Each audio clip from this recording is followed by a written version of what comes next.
أول تعليق من النجم تامر حسني بعد اللقاء اللي جمعه بالهضبة عمرو دياب في فرح أحمد لا عز احنا قريب. كان يعني بقالنا سنين ما تقابلناش الحقيقه.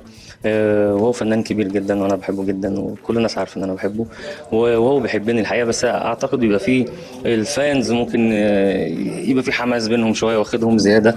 بس لا كنا بنفتكر يعني ايام جميله مع بعض وعمالين نفكر بعض بيها. بس ربنا يجمعنا تاني ان شاء الله. كل حد فينا بيطلع بيبقى متأثر بفنانين كبار كانوا قبله، بيحترمهم وينبسط قوي لما يبقى جه وقت في حياته وهو واقف جنبهم. بتبقى لحظة جميلة ومشوار الواحد بيشوف مشوار عمر كبير قوي عدى عليه. فأتمنى ان احنا كلنا نتجمع تاني مرة واثنين وثلاثة.